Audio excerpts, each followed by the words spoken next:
Hey everyone. So a few years ago, I got really invested in vertical jigging, and things can get expensive quick with that type of fishing. So to kind of save some money, I started making my own assist hooks.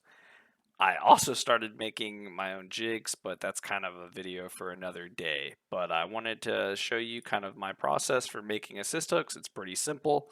Typically, a single hook with a decent Kevlar assist line for these American style jigs would be about $5. I think all in all, I may be out less than $1 per assist hook.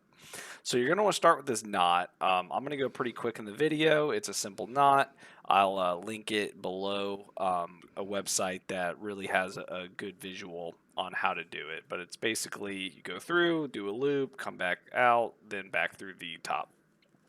Never had one of these knots fail. I think it's due to just how thick this Kevlar is.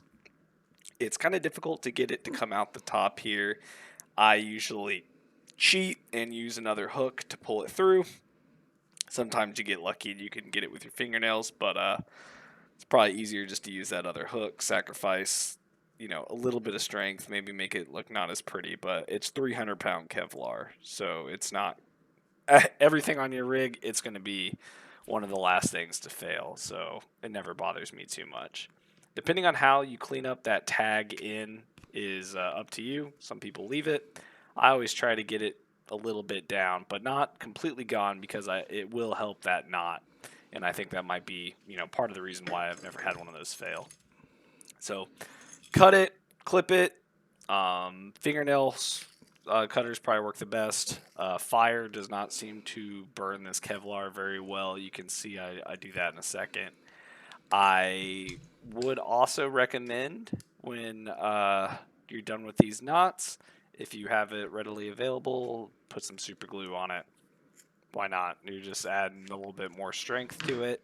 You're already saving so much money. What's a couple cents of super glue going to run you?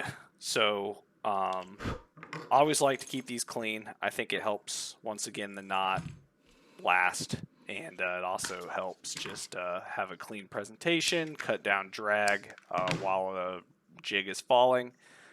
Uh, you, you know, drag is the name of the game, especially in the Gulf Stream when the current's ripping. You want lightest line you can go, lightest braided line you can go, and you want that jig to just be an absolute missile on the way down, cutting as much resistance off as you can. So this is all pretty cheap heat shrink from Harbor Freight, I believe. I'm just going to hit it quick with the lighter, and this one's good to go. It's pretty much done after this.